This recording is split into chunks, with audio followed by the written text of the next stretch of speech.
Yes, they are. Okay. And what, if any, record evidence were you aware of that Mr. Depp had exhibited lack of behavioral control and impulsiveness? Oh, the video of the cupboards. Here comes. Again, Here comes. threatening. Objection. Record evidence. That correlates with, and I'm on the risk factors at this point. Thank you, Your Honor. Threatening,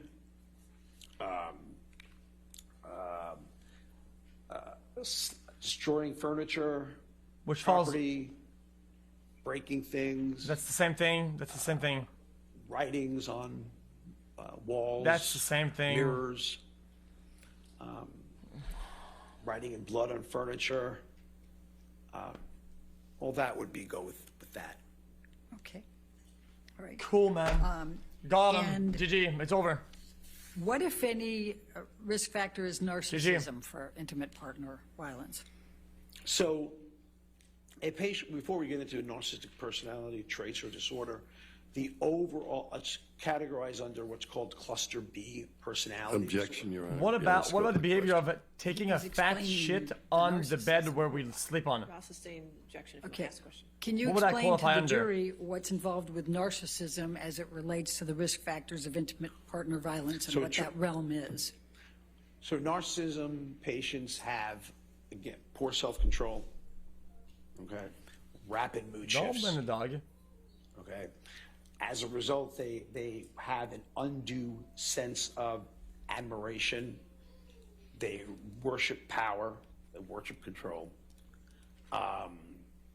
They have lack of empathy, and people are generally kept around as long as they're useful to them. A large sense of entitlement. Anything else?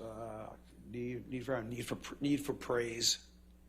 So that would go under narcissistic personality and IPV. What, if any? Yeah, I have all of that. So what?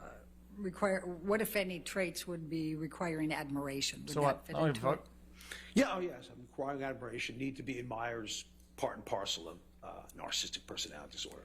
Yes. Would being envious fit within that? Yes. Fragile self-esteem? Yes. I'm performing emotes. I don't give a fuck. And what, if any, record evidence do you have that correlates with Mr. Depp being narcissistic? Well, I do think that I'd rather like myself a lot than That hate thing. myself. I'm sorry. he thought that Amber owed him, Ms. Heard owed him. Objection, Your Honor. Overruled. Thank you. Go ahead. The fact that Ms. Heard owed him and only wanted to be together with him because of his fame is an example of that.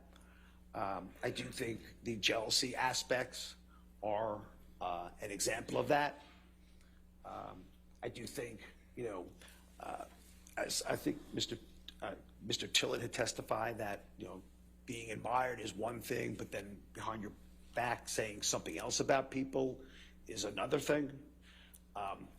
And I can Is this probably high school say drama? with reasonable certainty that to some degree this whole trial is that. because Objection, Your Honor. Yeah. What's the objection?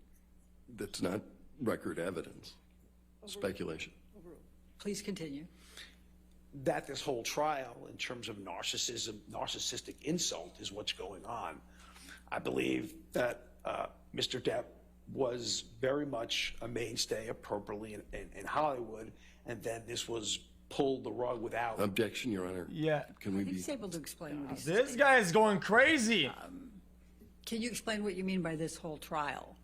Your This Honor, can we proceeding would go, approach? this court case would go through. There's an objection, sir. A cause for legal conclusion?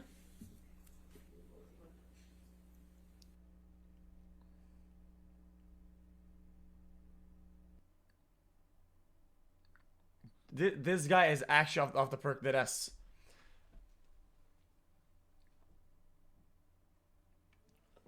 Nobody asked him what did he think about the whole fucking thing.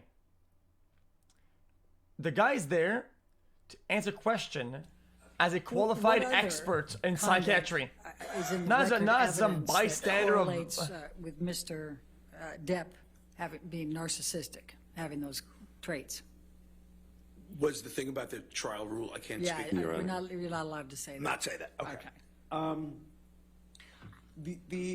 The only other thing about narcissism, I think, in terms of the trial, would be in order to maintain any sense of control, a narcissistic person really has to have lack of empathy. Because in order to engage in behaviors that, quote unquote, are used to keep individuals in control, you don't really think about the other person. You're not really caring what happens to that other person. So I think that's another facet.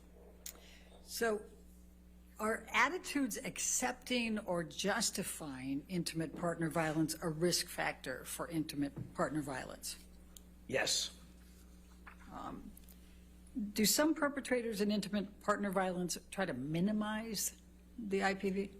Yes. So it is unfortunately not uncommon, especially They're drawing a character of a during- likeliness especially of during that the calm trait phases of linked the to abuse IPV cycle where all around there is him, no trying to increased surround tension, him. there is no acting out. Okay, you were talking about more of the honeymoon, apologetic phase, begging for forgiveness, telling them how you're going to change, maybe giving them gifts.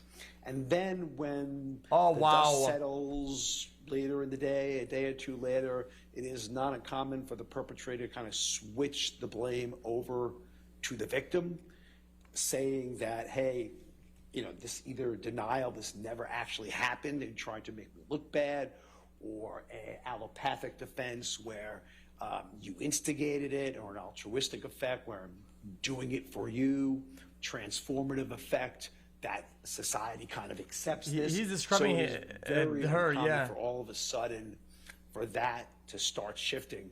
During that time, So whose side is he on again? I because forgot it is because I feel like he's during describing her calm now. phase and everything is relatively calm. This, of course, is when the victim wants to engage in treatment. But beyond that, the ability to kind of, quote unquote, for lack of a better phrase, win people over, family, friends, the law. I mean, the variability to do that is part and parcel of that calm, charming Soon enough, phase. I have where it zero looks like problems the with that. victim is, you know, just fabricating this. And is victim blaming a characteristic? Yes, like I said, I mean, to blame the victim, that one of the defenses are the allopathic defense comes along with victim blaming. That's what essentially you're doing. I'm blaming you for what you made me do. Okay. And is there record evidence that you reviewed that correlates with Mr. Depp engaging in this type of behavior?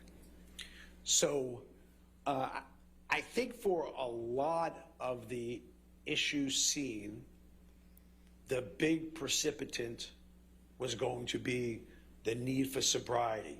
Coming back to that severe Objection, Your Honor, non-responsive. I think he's trying to explain it. Thank you. Please continue.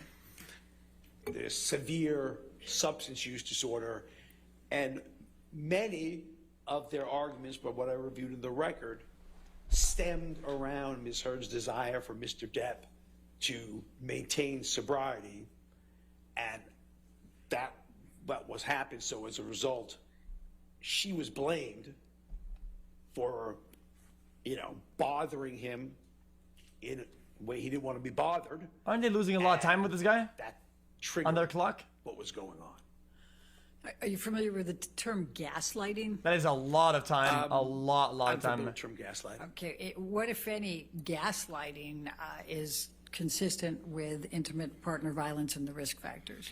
So again, when you start being able to be, when a person starts to be able to be manipulative and charming, you start to be able to win people over, and especially when you see someone who's a victim who is essentially vulnerable, emotionally labile. Gaslighting is becoming a okay? buzzword You now. see It's that so person, misused and that then we you don't see even know what this it means calm anymore. demeanor in front of you, who's very charming, very engaging, very personable, and then all of a sudden it starts looking like the victim is just I never use the term essentially ever. losing it, and i.e. they're being gaslighted. Is there examples where an intimate partner, violent perpetrator claims that the victim is the person who's actually committing the abuse? Yeah, oh yes, oh yes. How common is that? That's very common. Again, that is very common in the occurrence of the honeymoon phase and the calm period of the abuse cycle. Very common during that time, where the victim, or they're shifting the blame, or anything along that line. That's very common for that to happen. And you indicated that you reviewed some audio tapes in this case, correct? Yes. And what, if any, evidence did you review there that correlates with Mr. Depp attempting to claim that Amber was the one? Well, I think that was what was said, that Amber was the abuser. Objection, Your Honor. I don't understand the objection. What record evidence? We saw a lot more of the opposite. Please continue. We saw a lot more of the opposite. Claiming that Amber. I hate you because you were was, running. The abuser. I chased you in this because particular you were going to hide. scenario. And what I will reiterate again is that I hate you because you didn't want to argue with victims me. aren't perfect, and two, it is not uncommon in the context of being a victim when you know that person is about to proceed or relapsing to a substance or going to a substance, and anticipating what's going to happen, that you anticipate the next mood and start initiating self-defense. But by and large, that's not what's going on here. By and large, Mr. Depp, behavior was consistent. There's an objection, sir. Oh, sorry. I'll sustain the objection. Okay. All right, we can move on to the next one. Is prior victimhood of abuse a risk factor for intimate partner violence? Yes. And What about being a perpetrator? There's something known like as her. intergenerational theory of violence, which is basically along the line of observation, imitation, reinforcement. So you observe a behavior that occurred in childhood, you imitate it when you see that there's no significant negative consequences, but you do get the positive consequence of maintaining control of a situation, solving the conflict in your way, if you would. So that theory is, interestingly, it applies to not only the victims, not only the perpetrators, but also the victims, because there are many victims who grow up in a house of abuse that are not abused, but they're the victims of abuse. what are the warning signs of intimate partner violence? So warning signs would be increasing the tension, escalations of tension. So that's when you start seeing, hey, partners getting angry, okay, starting to break down the communication, starting to engage in verbal, nonverbal threats. Victim concedes due to this tension, and that leads you to Break actual communication. acts. That So these seems acts seems progressively awfully build, accurate. and then they occur. That seems specific. What, if anything, have you seen in intimate partner He's just violence tailoring about the answer for the- apologies and You're promises? just tailoring. So again, the apology is part and parcel of the honeymoon phase, and promises are part and parcel of the honeymoon phase. And, you know, the victim wants to believe it's going to work. They want to believe their spouse is going to be faithful to this.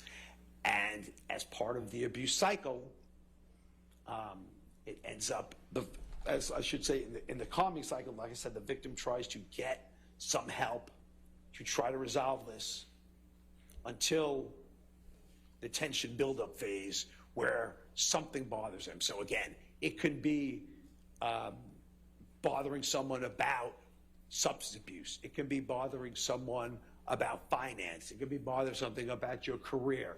Anything is liable to build up tension when you have this framework of limited self-control and erratic, intense mood shifts.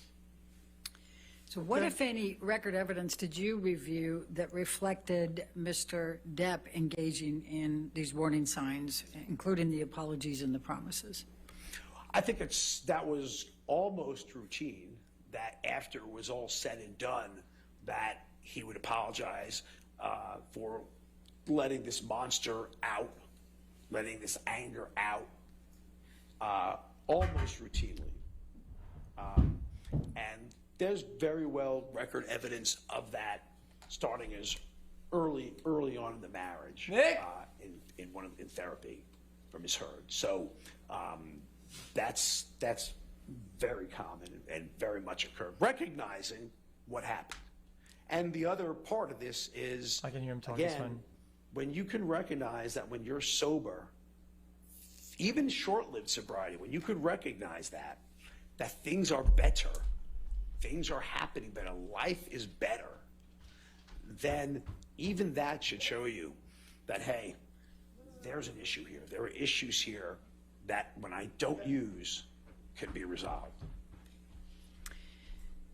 Thank you, Dr. Spiegel. I'm going chill, to now chill. move to the Goldwater Rule. Can you Somebody chill on the explain the stairs. Goldwater Rule, please? So the Goldwater Rule is when Senator Goldwater was running for presidency, and I'm going to be honest with you, I think it was in the late 60s when he was, early 70s, because I was too young to even Fucking follow lecture, politics. dude, So a lecture, please man. don't quote me on exactly when it was. But basically what's happening is clinicians, psychiatrists were making these quote-unquote armchair diagnoses from their Says you. homes or offices because they saw this person on TV, the way they acted, and were asked to comment about what they think their diagnoses are. And therefore, it was felt that that should not be done by professionals in these public settings. Does it have any applicability here? No, it does Objection. not. Or why not? No foundation. He was explaining what the Goldwater You Rule want to was. approach?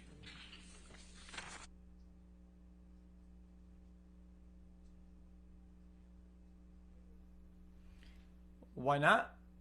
Why not?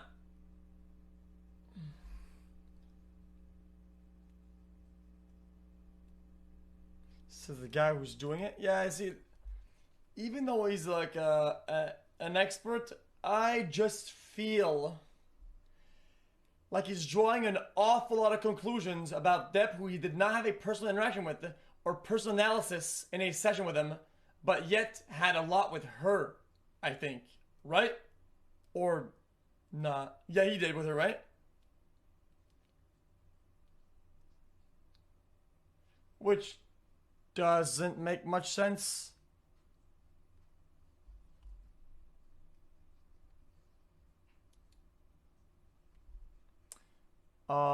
That's their tactic, yeah, but this guy's just ranting about like.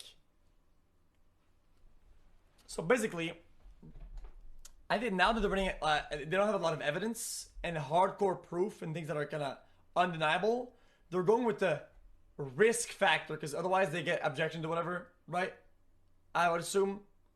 Risk factor of alcohol, risk factor of drugs, risk factor of narcissistic, risk factor of IPV, and they're trying to surround that into the conclusion Dr. that Spiegel, it's do you remember the because of all question? these things. Does the think the Goldwater Rule have any applicability But it's like- here to your testimony and your conclusions and opinions? No, it does not. And For why? multiple She did reasons. drugs. One, She does drugs. the basics of expert witness testimony would almost be thrown away if you are not allowed to base things on what you evaluated of an individual, what you've read about an individual. So if I'm not allowed to comment on records or charts or information that I look for, an expert Because witness of him. testimony can't be done.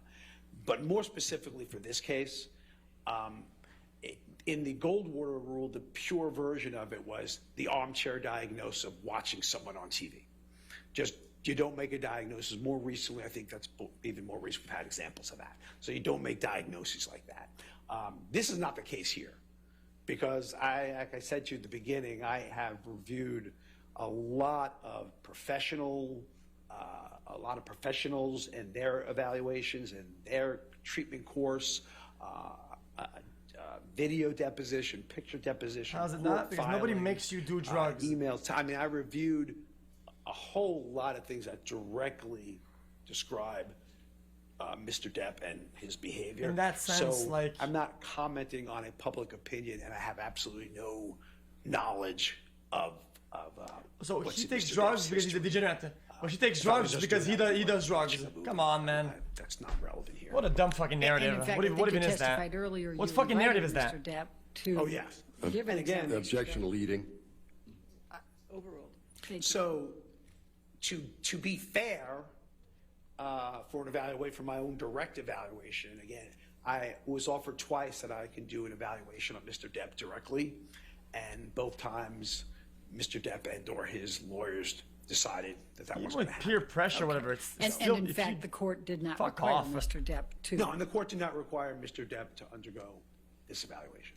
lack of personal accountability. Like what? Dr. What are you talking Spiegel, about? these opinions that you have offered here, do you hold them to within a reasonable degree of medical and psychiatric probability or certainty? Absolutely. Thank you. All right, cross-examination. Thank you, Mr. Dennison.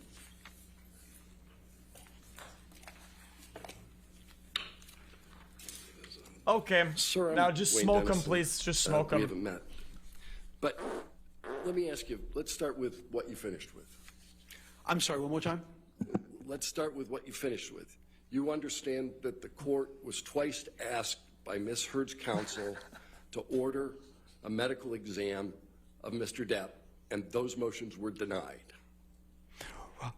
I think your team told the court you didn't want to have them, and the court ruled on them, right? I don't think the court proactively did it. You kind of had a motion to them, right? No, when Ms. Heard's lawyers moved for them and asked for them and did not get them. Isn't that right, sir? If you're saying that's what happened, my understanding of was that you all did not want him to undergo one. They petitioned for it. The court said no. Yes, that's what my understanding of it was. The court said no to ordering Mr. Depp to do the medical exam. Right, I said the court did not require it, right? And there was one that was ordered, in fact, right? There was, All right. Ooh, they may approach. Damn. Oh, Johnny Depp decided they're all smiling and shit. I guess they got him. Uh-oh.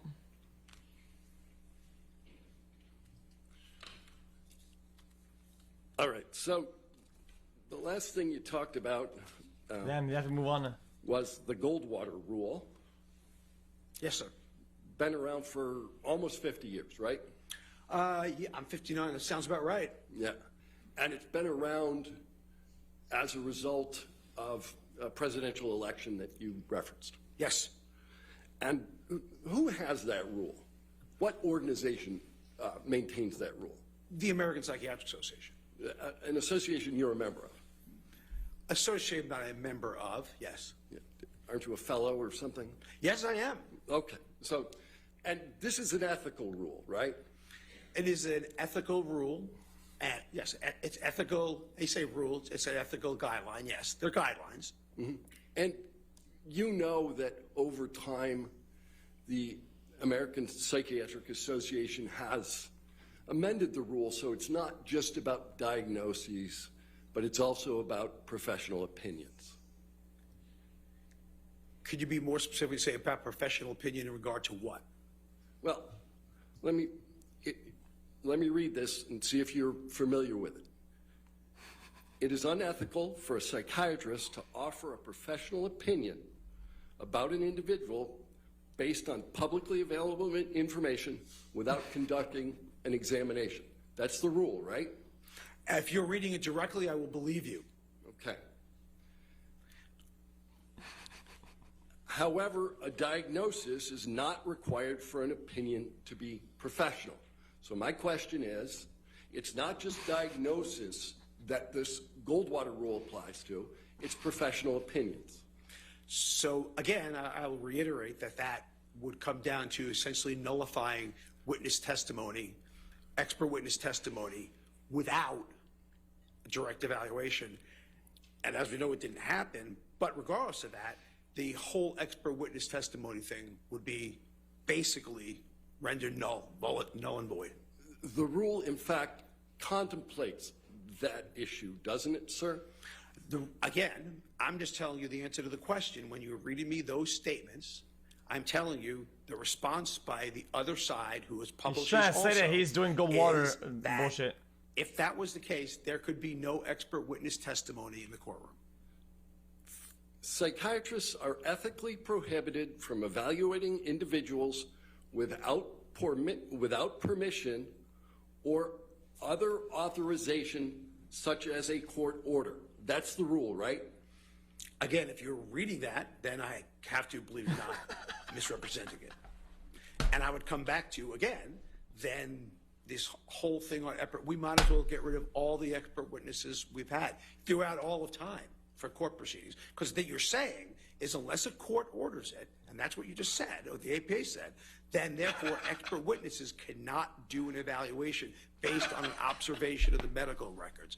Insurance companies cannot do evaluations solely based on the medical record where their doctors rendering professional opinions. So at the end of the day, you are essentially saying that unless someone has directly evaluated it, this whole medical system we have, this whole legal system we have, is null and void.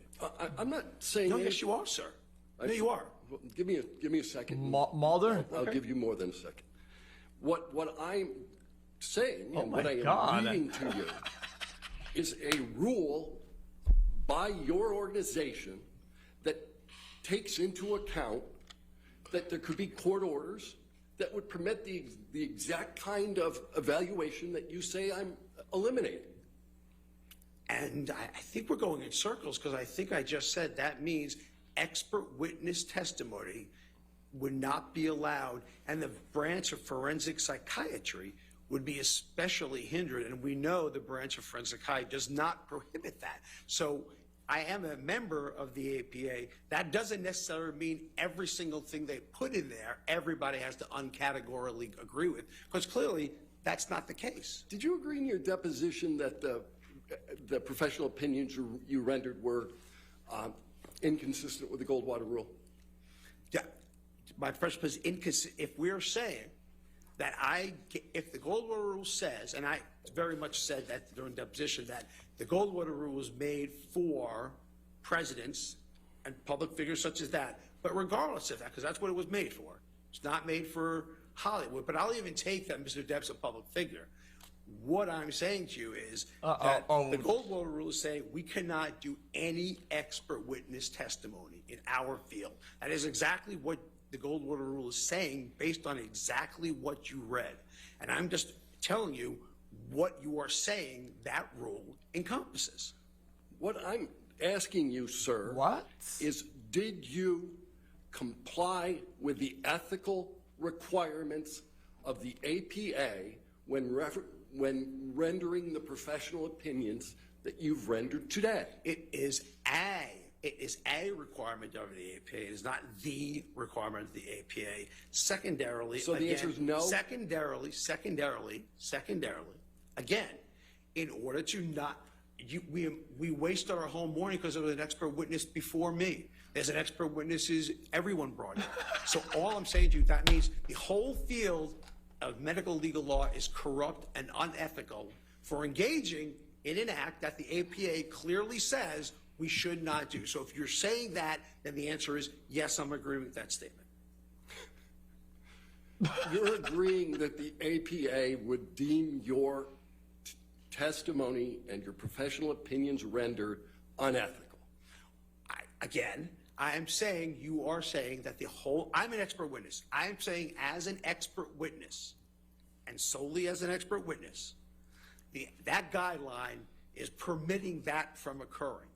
I would say then that the whole field of expert witness testimony, again, would be disavowed by what you are quoting in the Goldwater rule. And we know that's not the case, because if it was, we would not be allowed to do it. And you said the rule was for presidents, right? And that was initially for presidents, yes. Well, and the name of the rule came from that. But the rule says it is unethical for a psychiatrist to offer a professional opinion about an individual. That's right, sir. It's not just presidents, it's not public figures, it's individuals. Funny, it was named after the, according to your logic, if you don't put something in the title, it's not true. That's what you told me this morning, I believe, about my intimate partner violence. So what I would say to you then, sir, is that if you say this about an individual, again, any court would have to render an expert witness testimony invalid. Any doctor that reviews charts would have to render it invalid. Yeah, I if can they go on the list didn't of docs that analyze do the not subject see directly, or interview patients directly, right? and that's a violation. So basically, you are saying that unless you do a direct clinical evaluation, then all of the So fields just of don't forensic do psychiatry long-range and analysis all then? of managed care is No due to shit. unethical violation because we are not seeing the presence. We deny patients medications all the time without seeing them. We deny patients treatments, unfortunately, without seeing them. And I'm on the receiving end of that. So the answer to your question, again, unless you were saying to me that all of this is unethical, which is what you are saying. This is how I'm interpreting what you are saying to me. That unless you do the evaluation directly yourself, therefore, it could not be considered ethical. And I'm telling you how that applicable Well, to that- not just expert law, but also managed care, I mean- and applicable to multiple branches of medicine. Hospital duration of hospitalization stay, they get evaluated. That So kinda makes tell sense. Tell me where you want me to end this. Well, Sir. why don't we talk about Dated version. what you Because I still just publish testified to? Because I since didn't the ask you CV's anything been, about that. We I asked inquired you about whether this. You, sir. Under this rubric, And under this principle not of one medical of the ethics, 72, have you acted 80 unethically? articles Yes or no?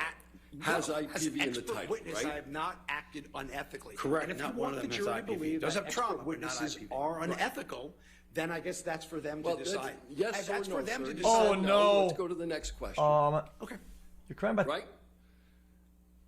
Psychiatric diagnosis occurs in the context of an evaluation based on thorough history-taking examination and where applicable, collated or collateral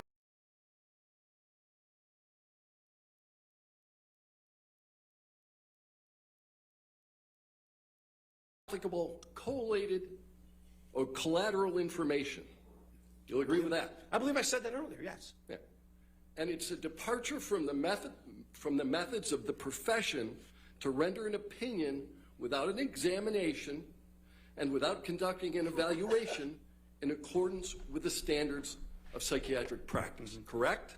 Well, again, by the way, for the record, intimate partner violence is not a psychiatric diagnosis. I'll start with that. Substance usage by themselves is not a psychiatric diagnosis. If you want to cut to the chase, psychiatry is not a diagnosis of that. Narcissistic personality traits is not a diagnosis. Ergo, I am basically commenting on the things that were brought to me, which are not diagnosis. But an evaluation, if I was going to treat a patient or anyone here, those are the steps I would take.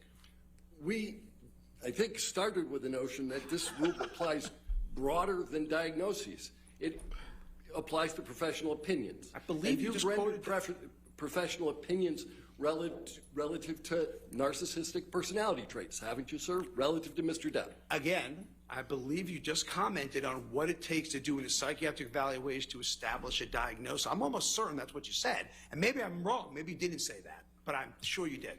And therefore, what I'm saying is neither IPV nor substance usage, nor narcissistic personality traits a psychiatric diagnosis. And then under the rubric of expert witness testimony, you are saying I acted unethically under the rubric of expert witness I get what testimony. you're saying. So if you, sir, would like to proceed that expert witnesses are unethical based on that, It's not I'm a gonna sit here and disagree with you diagnosis. and waste everyone's time. I think it's fairly obvious. It's a- But thank you. Go ahead.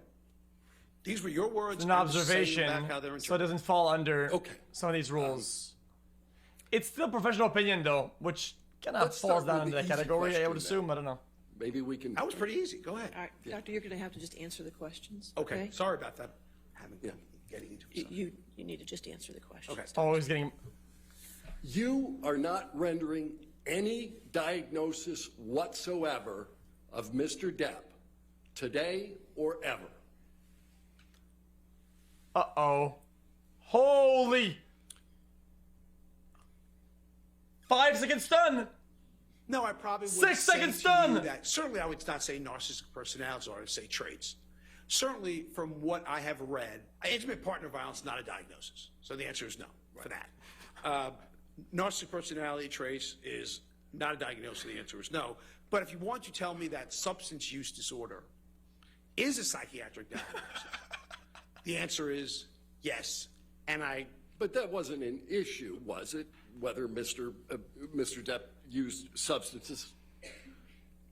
I mean, you said you've gone through the record. That wasn't really an issue at this trial. He's said it from day one. Oh, so you're saying he's already admitted to the diagnosis? He's already admitted to the use of the substances. Well, again, there's a difference between admitting to substance use and substance use disorder. Let's go back to what you just said about narcissistic personality trait. Then that would be a diagnosis. Narcissistic personality disorder. That is a diagnosis. Is a DSM-5 diagnosis. There you go. Correct? There you go. Diagnostic personality, and you haven't testified that Mr. Depp has narcissistic personality disorder, have you? I would certainly, if I didn't, I'm certainly thinking that, but at least I'm going to say he has traits which are characteristics of provisional diagnosis of, it's a provisional diagnosis probably of narcissistic personality disorder. But yeah, I mean, I do believe that. Well, when you say provisional diagnosis, you know the DSM-5 requires, in order to find that diagnosis, 5 of the 9 factors. Mm-hmm. And you haven't done that analysis. You've never made that diagnosis. You've just identified certain factors. That are criteria for the diagnosis. Right. But you need 5 of 9 to get to the diagnosis. You've already told us that you didn't make a diagnosis. You're just identifying traits, correct?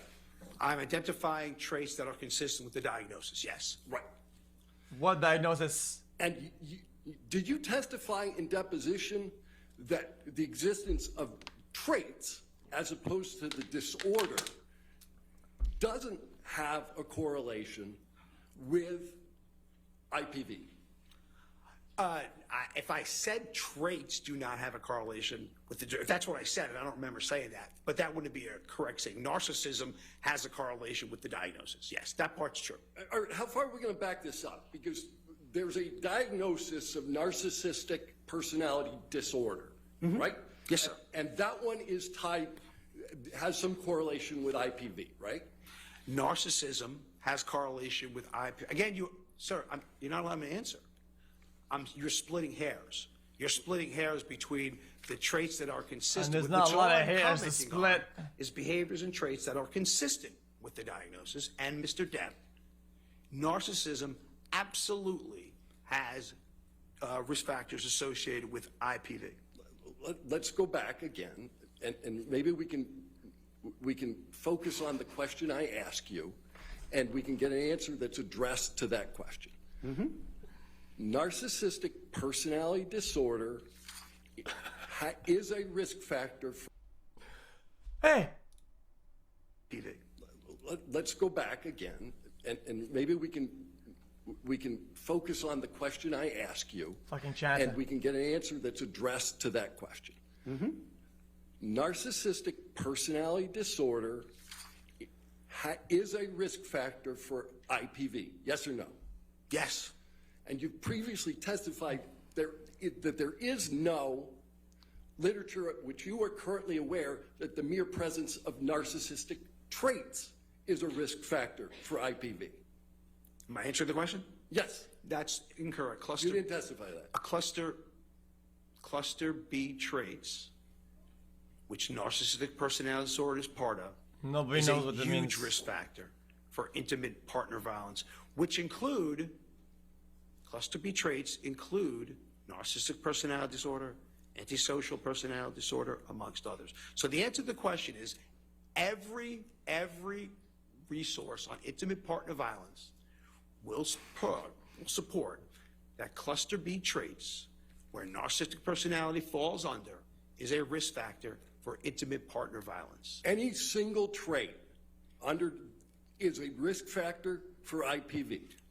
Again, I will repeat, cluster B traits. I didn't say any trait. I said cluster. No, Let me be more precise then. Okay. Any narcissistic trait in and of itself is a risk factor for IPV. But you are mischaracterizing what I said. What I said, I'm pretty sure I said cluster, if you look at all the intimate partner violence literature, and it would behoove you to do so, you will see that cluster B traits, I didn't say narcissistic per se, cluster B traits, where narcissistic personality disorder is part of, are risk factors for intimate partner violence, part and parcel, uniformly true. And I'm not sure, the thing I don't understand is, I'm not sure why we're arguing psychiatry, because I'm telling you what it is. Dr. Siegel, you just need to answer the question. Okay. So you want to talk about cluster B, so let's do that for a minute. Borderline personality disorder is a risk factor for IPV. As part of cluster B traits, yes. Histrionic personality disorder is a risk factor for IPV. Less so. But it Less so. Less so. It's I mean, cluster. it's a risk factor, but less so, yes. Yeah. Less so. Significantly less so. All right. So How about which another trait joke? under narcissistic, before I move on there's only been one diagnosis in court of personality disorders, correct? I'm not sure who you're referring to. Are you referring to Mr. Depp, Ms. Hurt? Who? I'm not sure what you were talking about. Do you understand that there was a medical examination done of Ms. Hurt? Yes, I did. Do you understand that the testimony was ultimately that Ms. Hurd suffers from 2 personality disorders? Okay, so I'm just being specific. I just wanted to know if you're talking about Ms. Hurt or Mr. Depp. So that's all I was asking you. Yes or no to my question? Which was there's only one diagnosis of, Ms. Hurt was diagnosed with that. Yeah. And both of the diagnoses are in cluster B, and both of them are risk factors for IPV. Uh-oh. Both those cluster B things are, I'm not allowed to comment on the testing, so therefore, all I can say is that cluster B traits, and I'll tell you what they are. Well, And by he's the way, applying I all the ones testified against before, him which was against that, her. One, I But don't those expect against perfection him from my are victims. long range, so they don't Two, count as much. absolutely there were cluster B traits Ms. Hurt had. Absolutely, Ms. Hurt had. Given that you've testified to it before, let's move on to a new question. Okay. All right? You indicated, in your opinion today, that you thought, well, why don't we move a little differently? Are you a member of the American Medical Association? No. Okay, so you don't know what the ethical rule of the American Medical Association is relative to doing clinical diagnoses about individuals you've never talked to. So you're saying in terms of doing expert witness evaluations, under that rubric, right? I'm just asking you, do you know the AMA's rule? Under doing, you're saying the AMA's ruling under the rubric of not doing evaluation with somebody you did not see, and I'm questioning, I'm asking, so you are talking about expert Oh witness no, testing. please, No, not I'm talking again. about, do you know the rule? I'm not a member of the AMA, so I don't, Okay, I don't great. read the rubric. We Okay. can move on. You don't know the rule. Huh? All right. You rendered an opinion about Mr. Depp's purported cognitive impairment. Yes. Yeah. What do you use as a baseline? Long range. A baseline for processing speed? Yeah, for analyzing Mr. Depp before you watched his deposition. What do I use a baseline for that? Oh, Yeah. I mean, I guess my baseline would probably be how I've seen him interact in public. How I've seen him interact with others. I've seen him interact in media. I've seen him interact and his process speed is certainly not. That's literally slow. gold- I've seen him that's do commercials. that's literally His gold process water. Speed was not slow. What? At deposition, didn't you What say that the what fuck? you did was compare Mr. Depp's performance in lots of pirate movies against his deposition He's testimony? literally gold What I- watering. What I said was I've seen Mr. Depp do apology ads. I remember he did an apology ad with Bad Dog with no delay in process speed. I've seen him interact with the media regarding to that. I saw no delay in processing speed. All I'm saying. Let me ask you about pirates, though. You compared pirates to the to the depositions given in this case. Then I apologize for what I said. Then I misspoke. You misspoke? You didn't make the comparison? Right now, just a second ago? Just a second ago, I may have said that I misspoke. I apologize, I misspoke. Okay. Because you know you can't compare pirates to sworn testimony, right? Yes. Okay.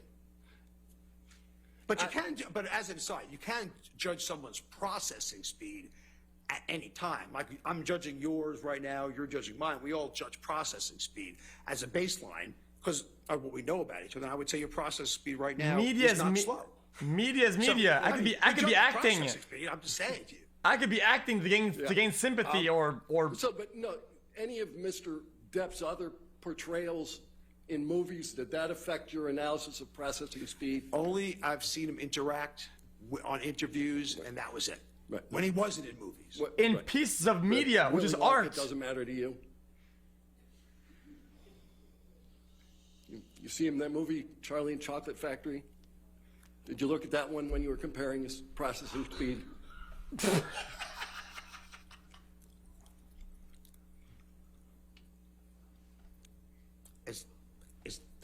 I have to answer that question, Your Honor? You have to answer questions. Yes, sir. No, you'll be happy to know I didn't see Willy Wonka I didn't see 21 Jump Street when it happened or whatever it was about. No, I did not. All right. You made a very kind admission, I think, early on in your deposition. I mean, he got him. You're not claiming to be a better actor than Mr. Depp. That's correct, isn't it? 100%. All right.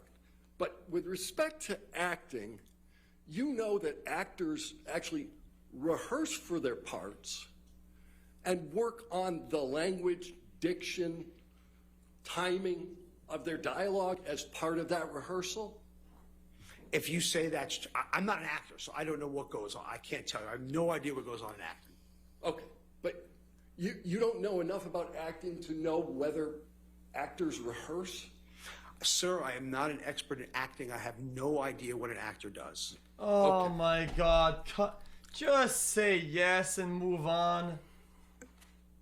Oh my God, this guy, dude.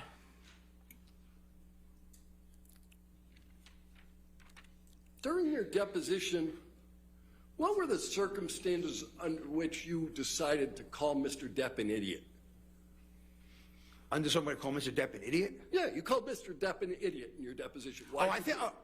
So I think it was in the context. I think it was in the. You probably should read the context of it because I think the context was, and I'm trying to think back. Okay. And what I thought it was related to was if you're coming to some deposition, okay. And again, I'm thinking back. So you have it in front of you. I don't.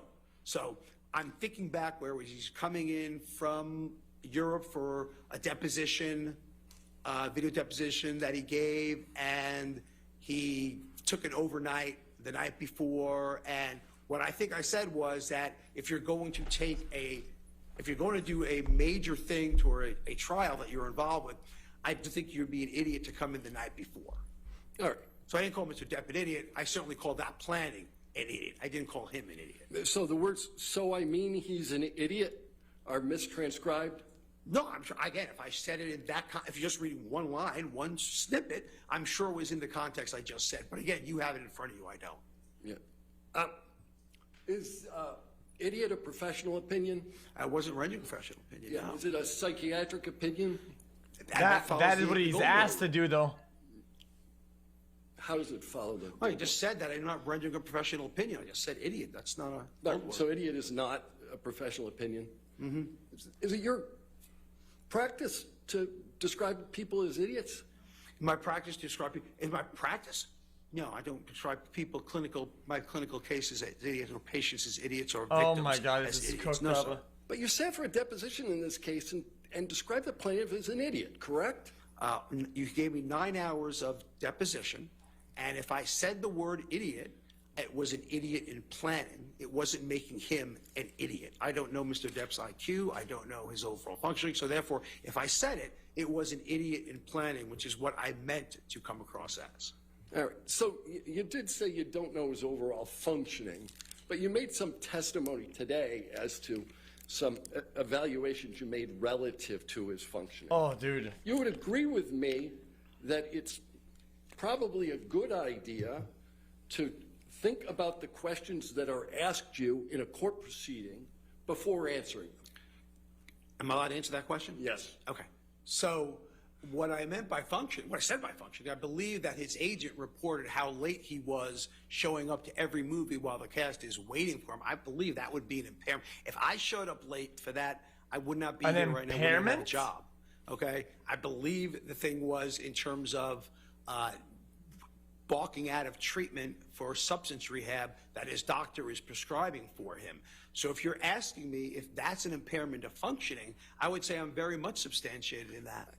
I'm trying to understand how you got to this notion of cognitive decline. And I thought it was based at least in part on the manner in which he testified. I'm sorry, what? On the manner in which he testified. On the manner, I'm sorry, I'm not being difficult. I can't hear. I'm sorry. On what? I was asking you about the cognitive decline Yes. testimony that you made. Yes. And it was my understanding that at least a portion of that testimony that you rendered was that you derived some evidence of cognitive decline from the way Mr. Depp testified. Yes. Okay. And that's what I said, yes. Right. And so all I'm asking you is, don't you think it's a good idea when you're in the middle of a court proceeding to answer questions carefully? Again, professionally, we diagnose patients with a neurocog disorder by gross evaluation all the time with cognitive. On the thought that, again, age normal controls, I'm just saying, age normative controls does not put a 58-year-old gentleman at that processing. That's all I'm saying. That's Right. all I said. And you derived this without ever once talking to the man. Me directly talking to him. Because we know how I derived it. So you're talking about me directly talking to him? Yeah, you never talked. No, I've never talked to him. Right. And this exam you gave, Wow. well, you did talk about Dr. Blaustein, right? Yes, sir. And you understand that the entirety of Dr. Blaustein's medical records are 12 pages of handwritten notes. The important part was what I said. For me, as an example of cognition, which I'm trying to prove, which is what you asked me, the important part was what I said. And that was irrefutable. The important part is that he gave the mini mental status exam. Yes, sir. All right. That's Let's a talk cog- about the mini mental status exam. The mini? Scored on a 30-point scale, right? Yes. All right. And it's an exam that basically is most often used for, Alzheimer's, dementia, those kind of testing? It's an exam that tests cognition in all psychiatric illnesses, not just Alzheimer's. It was made for dementia for Alzheimer's, but is the standard, has been the standard for testing cognition in all psychiatric illness, substance use disorders included. Okay. Now, there is an element of that exam that requires drawing, correct? Yes. So you don't know what drawing Mr. Depp did or whether the drawing should have been fully scored. I wasn't questioning his visual spatial perceptual skills, which is what that does. Right. And you don't know what score Mr. Depp received on the exam. I was very specific. I know 3 words, not remembering at 5 minutes. That's all I said. 3 words, not remembering 5 One words, trait. minutes, and he remembered one of them, right? From what I understand, he didn't remember any of them. All right. Memory on the exam, out of the 30 points, what's it worth? 3. 3, right? Memory is 3 out of the 30. Yeah, memory's 3. But again, the memory section in and of itself tests memory. So That's the only 3, question that tests and memory. he Only said he was section that impaired actually because of tests memory. 3. So the memory section tests memory. It's the only 10%. section you testified about. And for all you know, that with respect to the exam that you're relying on, Mr. Depp scored 27 out of 30. And that would be telling, though, cognitive, if you score 27 out of 30 and you miss 3 points on memory. That would be very telling. You don't know if Mr. Depp had been up all night the night before. Again, you wouldn't expect to not recall any words at 3 minutes unless there's a cognitive issue. You don't know if Mr. Depp was high. And again, now that's, again, now that could affect memory, but I'm not refuting that. I'm not refuting that at all. He could have been high, he could have been drunk, he could have been using It's cocaine. why and you that would make a absolutely affect conclusion if That's what I you said. Yes, would have you're right. controlled. So ultimately, you have no idea what state Mr. Depp was in at the time he took the exam that you're relying on. Short of what you just said about drugs and alcohol, okay, there shouldn't be a reason why a 58-year-old also with strokes and other neurocognitive conditions, but short of that, there shouldn't be a really good reason why someone at that age shouldn't come up with at least one. But in answer, But wait a minute, you started that question with short of drugs and alcohol and spent 35 minutes talking about his use of drugs and alcohol.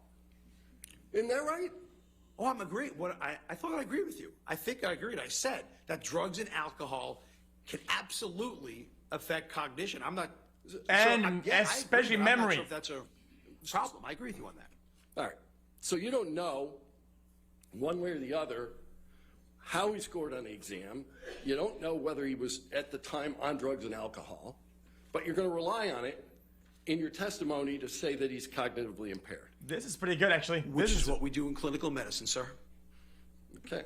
What? You rely on tests that you don't know when it was administered, you don't know the score of the test, and you don't know the state of the person being tested, but you're going to rely on it anyway. You said what? Again, if we had to know every test, when people get the mini-mental state exam, we have no idea clinically if they are high, wasted, stoned, stroke. We have no idea. So if you're going to say that, that means everybody needs a drug test before they do a mini-mental study, and that's not the standard of care. And I think you know that. So If you want to make diagnosis on a Let's subject, talk you would have a wanted. little bit about this word you kept using, correlation. I guess that's why you don't fucking do know the gold word, water. right? Shit, right? Yes. Unless I'm wrong. Correlation and causation aren't the same thing, are they, sir? no, they're not the same thing. No, how are they different? Correlation is consistent with causation, is direct link. Can you say that again? You were so fast I didn't hear it. I'm sorry about that. Correlation is a risk for something happening. Causation is a direct link. Right. So just because something's correlated doesn't mean it's going to happen. 100%. Right. 100%. Like lung cancer, for instance. Smoking is very highly correlated with lung cancer, right? Yeah, and there's certainly a link Right. to lung cancer and smoking. Right. But not all smokers get lung cancer. Not all smokers do. No one, like I said, no one fits the curve perfectly. Right. And you've made repeated testimony to all of us. All of us do this. All of us do that. Mm-hmm. That's Your rehearsed. suggestion about all of us is you're just looking at the world as a sample and not at any particular individual, correct? What I'm looking at is that I'm not talking about an individual, how they can or cannot be resistant. What I'm saying is invariably, when you use substances, this is going to happen. Now, is there a 0.05% chance that someone who does? Absolutely there is. But is that medical degree of certainty? Absolutely not. A 0.05% chance of what, sir? Of eventually developing symptoms. If you're using excessively, eventually you're going to develop symptoms. All right. But risk factors tell us nothing about any one particular individual, do they, sir? No, no. Again, risk factors tell us nothing except that if they have it, they're at a higher likelihood of developing it. That's Right. what it tells us. But you did a whole litany of risk factors relative to IPV. Yes. Right. And none of those risk factors tell us anything specifically about an individual. Other than they're at higher risk. Right. Right. So someone could have every single risk factor for IPV And not do it. That's what I was and saying. never commit IPV, right? It would be, again, if you're going to say a medical degree of probability, the answer is they will. But if you're saying uniformly, the answer is no. That is a degenerate answer. IPV can occur without Just substance concede abuse. the answer. It's not that sure. bad. Someone can abuse substances without ever perpetrating IPV. Again, absolutely. But He's right. It doesn't matter if he's you are right. saying Just concede it. different than what I said. I did not say abusing substances. I said substance use disorder. Those are two different things, because there are surely people who use substances that do not engage in any violence, do not become psychotic, nothing at all. So And that's absolutely. equally true of people who have substance abuse disorder. There are certainly people who have substance abuse disorder who don't commit IPV, correct? They are saying people who have substance use disorders, the majority of them, over 50% do. So over 50% do. So that's medical. The answer is That's it. Guilty. yes. Guilty. As you said, not everyone who smokes gets lung cancer. GG. So He's over 50%. There are Roll the dice. significant numbers of people. Fuck it, dude. You said it was over 50, so you'd say 40% of the people who have substance abuse disorder don't commit IPV? And those are the ones that do not have IPV risk factors, though, right? So we're talking about people Wait a who minute, don't. isn't substance abuse disorder an IPV risk factor? Oh, yeah. These are other people that don't have other risk factors, right? Surely. But again, we're talking about people in general. You don't know anything about any particular individual as to whether anybody's going to commit IPV.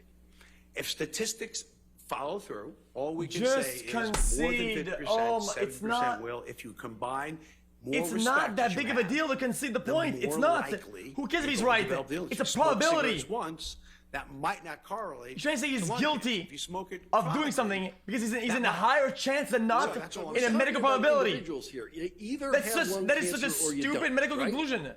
If you're smoking. Right. Right. You either commit IPV or you What are you didn't. talking about? I mean, yeah, you either did or you didn't, yes. Right. So you took some issue with me because I was asking about substance abuse generally, and you wanted me to talk about the disorder. I asked you earlier about narcissistic personality disorder, and you haven't made that diagnosis. You've just talked about the traits, right? Yes. And somebody can have these narcissistic personality traits and substance abuse disorder and never commit IPV, right? So, along that line, Right. about 80 to 90% of people who commit IPV have a personality disorder. Oh, So now the he's answer is going less backwards. than about 10% obviously do not. Oh my God! A result-based analysis. There are more close links with IPV for borderline personality disorder than narcissistic personality disorder. Correct, sir? I'm not going to agree with that. No? I'm not saying there are more links. I would say to you, there are if you're asking me there are links, the answer is absolutely. If you're saying to me more, I can show studies, say yes, so studies say that. That has not been absolutely definitively correlated. No, No. absolutely not.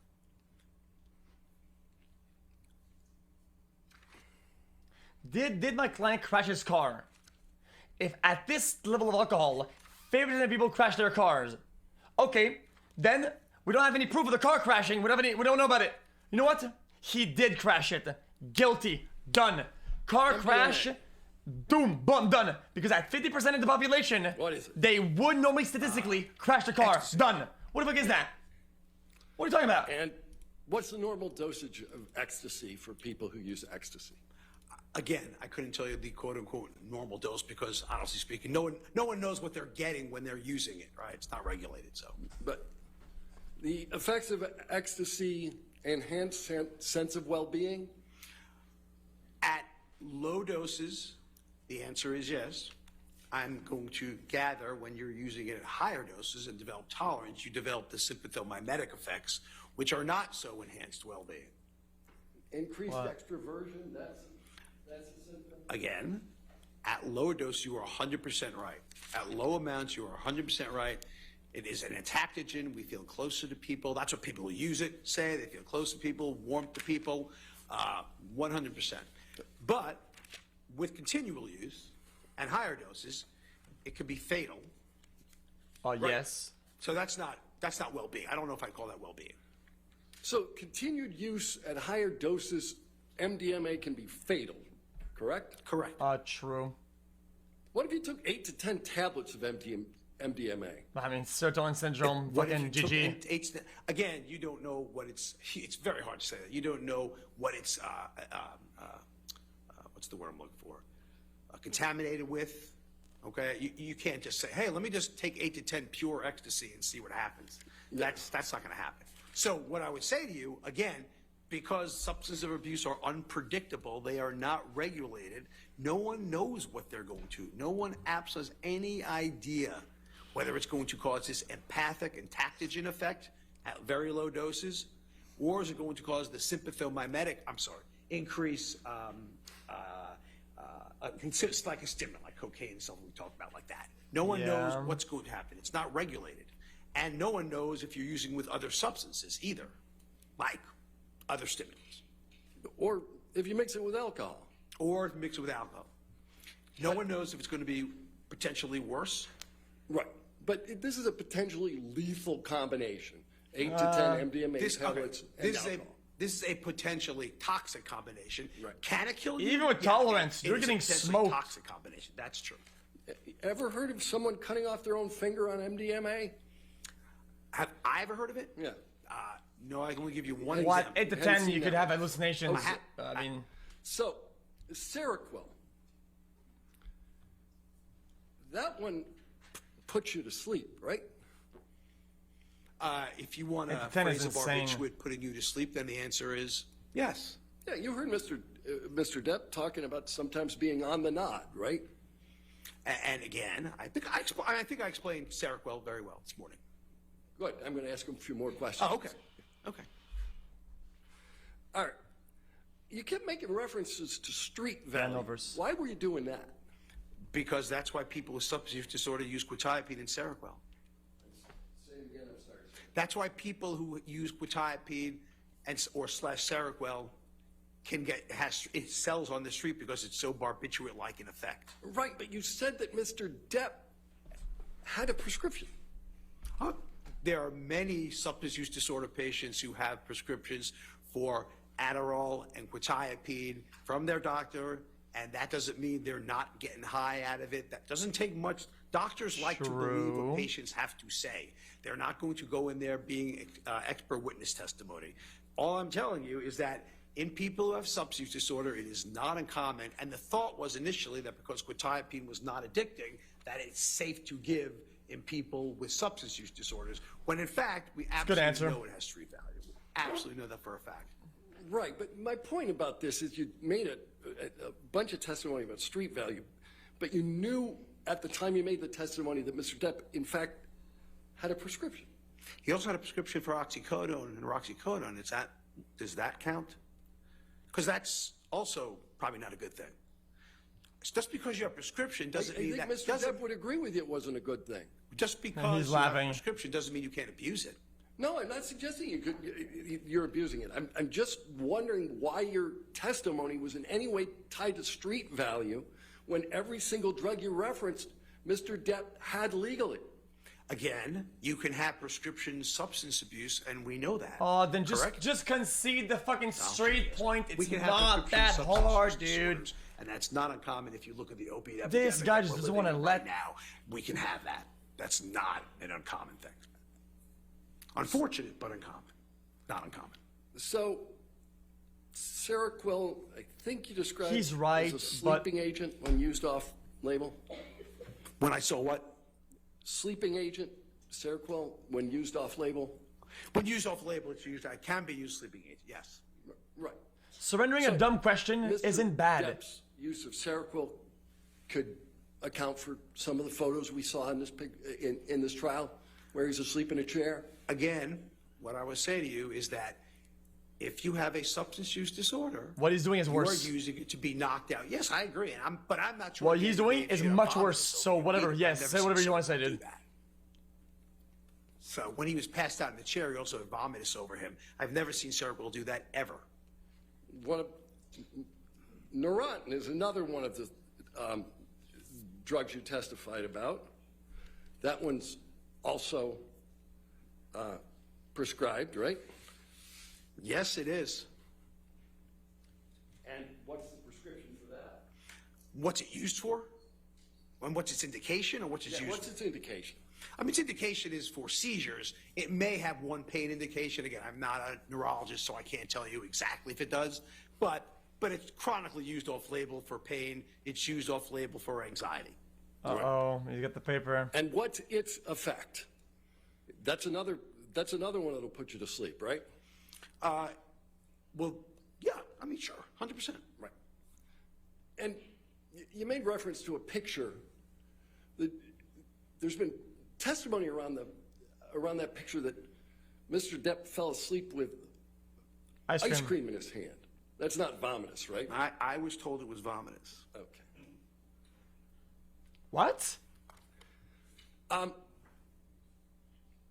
You talked about the fact that Mr. Depp indicates that from time to time. And how can his he analysis uses be? an earpiece? What's vominance? I mean, I read that, yes. Okay.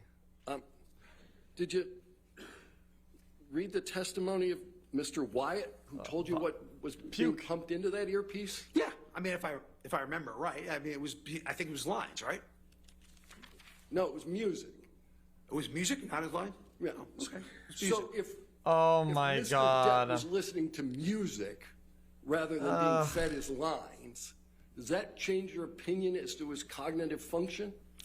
He fell if he for was it. never fed his lines He through the fell earpiece, which for I it. know he was, but read he was, and that may have been that example. Mr. Wyatt may have said that it was music. I guess the question is, were you having the music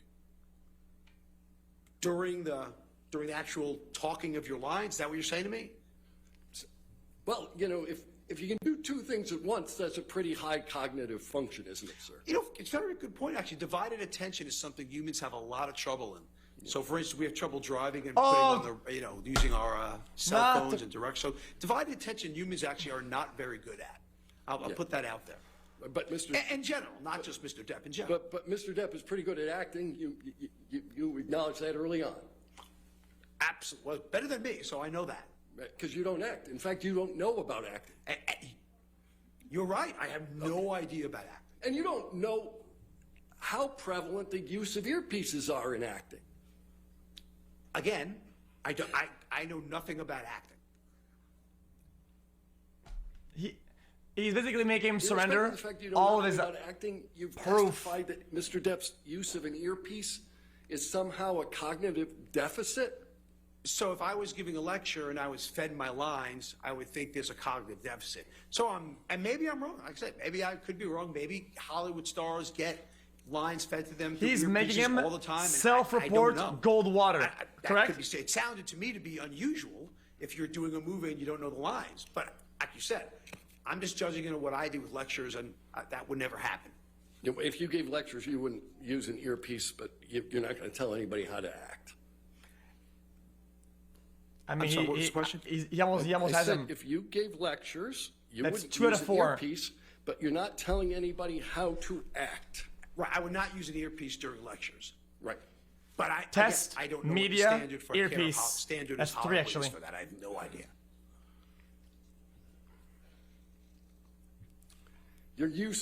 Your testimony about the use of an earpiece, as maybe you were wrong. And the vomit. You're comfortable with the fact that you may have made a mistake there?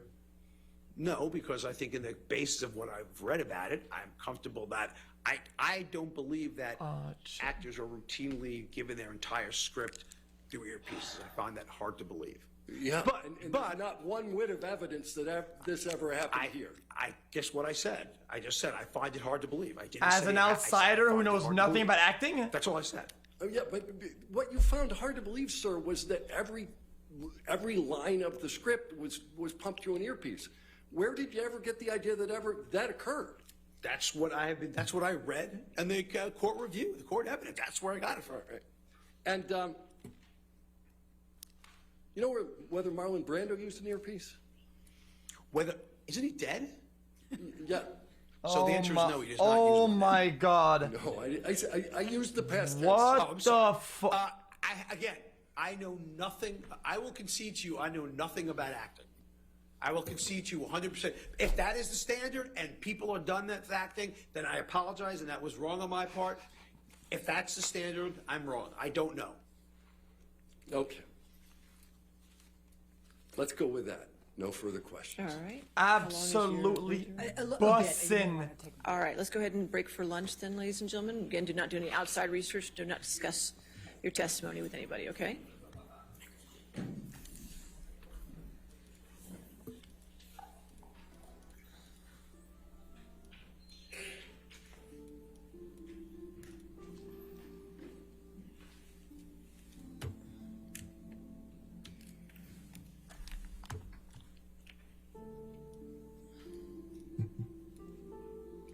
All right. So let's come back at 1:55 then. All right. Is that fine? All right. Thank you. 1:55. I'm trying to get him, but I can't. The camera's running away, man. I'm trying to get some content out here, man.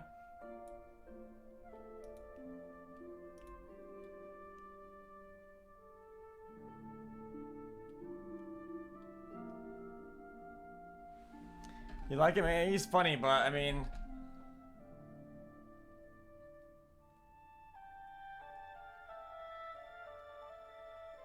Shit, man.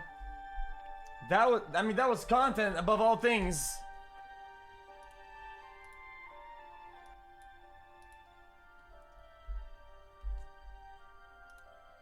Shit, my man's lost his marbles. Is there anything Twitter's saying about this? Use some Twitter content.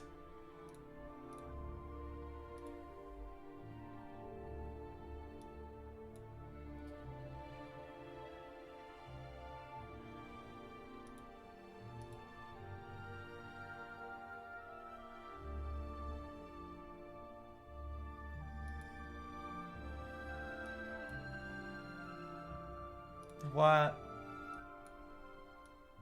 That's what people were saying. Bum bum bum bum. Let me see. Is there any good memes? Guys, somebody said Pokey was on the Ember side. True? False?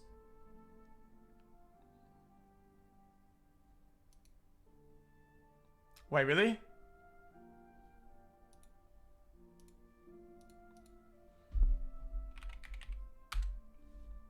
I'm calling right now.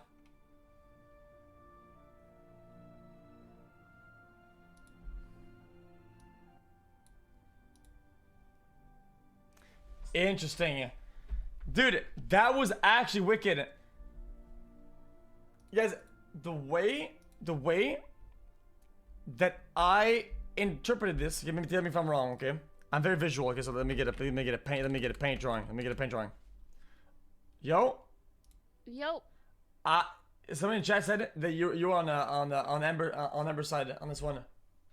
True? I'm on the unbiased side. Oh my, okay, please. That's cooked up. Okay, please, you want to talk? Yeah, I just, somebody said you had the award, so unbiased, that's all. So why do you think I shouldn't be in the position that I'm in? What are you talking about?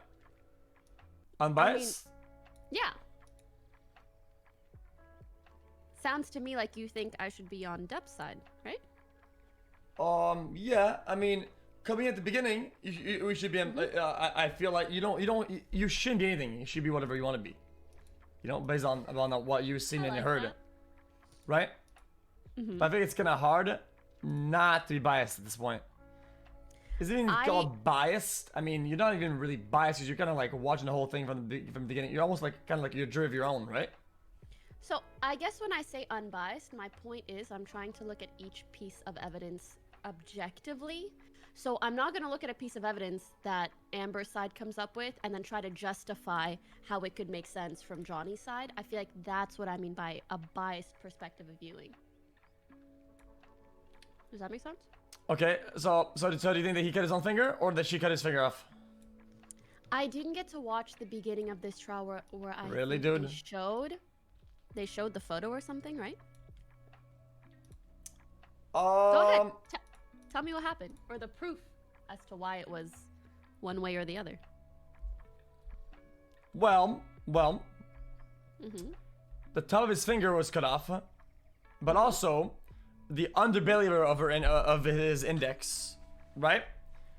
Because from the evidence that was given to the dude who made the examination, he had his hand flat down on a table. Look like a machine if you want to see them.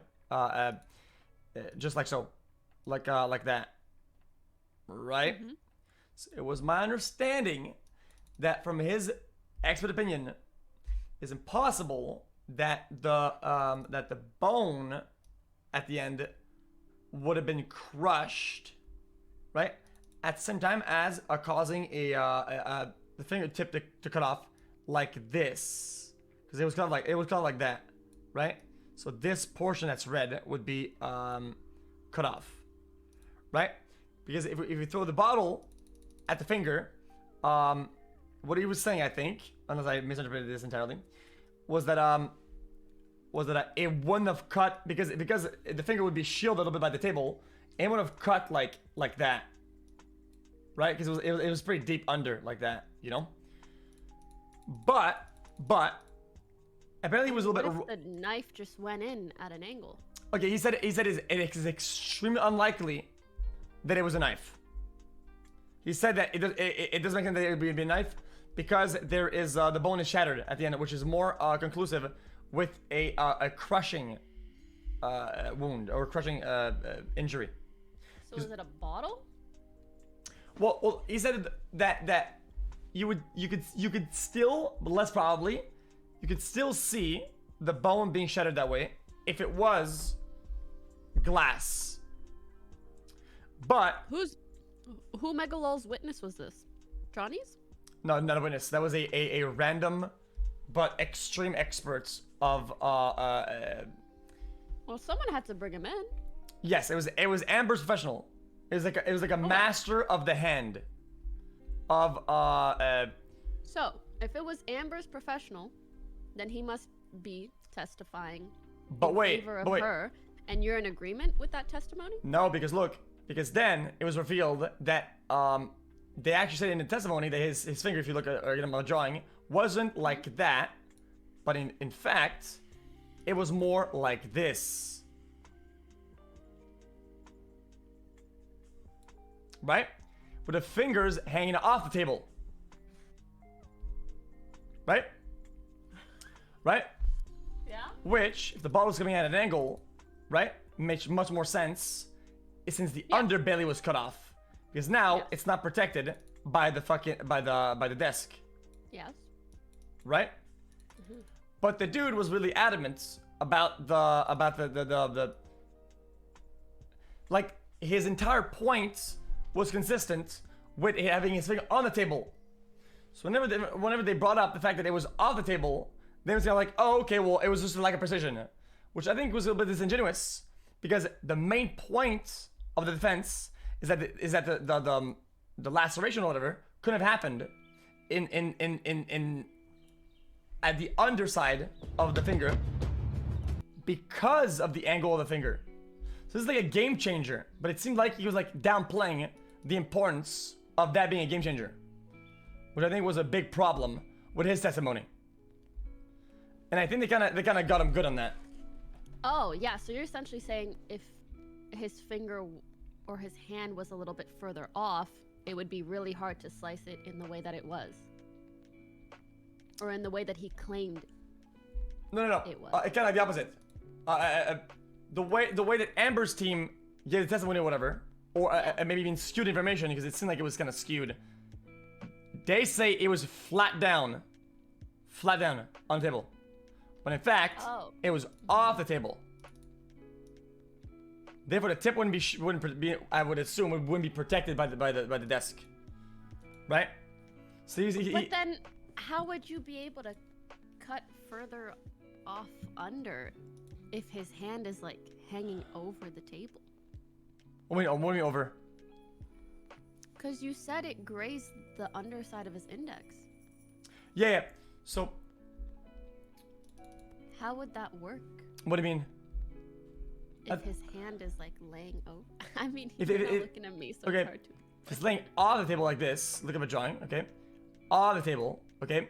With the fingernail like this. Yeah. Okay. Basically, what was cut off is it's all the way on the under, right? All of this, all of that.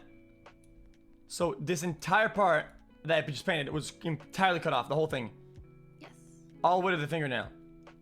Right? Sorry, I think I misunderstood when you said the underside of his index. I thought you meant further up as well, not just the tip, because you said the tip and the No, underside. just the tip, just the tip. Oh, okay. Sorry, I thought when you explained, you said that there was another piece. No, that it's was cut alright, off it's alright. too. Oh, okay.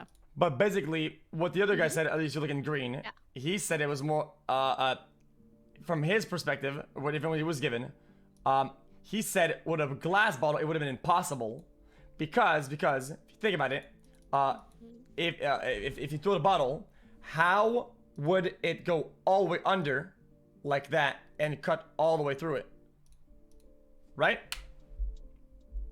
Because you're kind of like shielded by the desk, if that makes sense.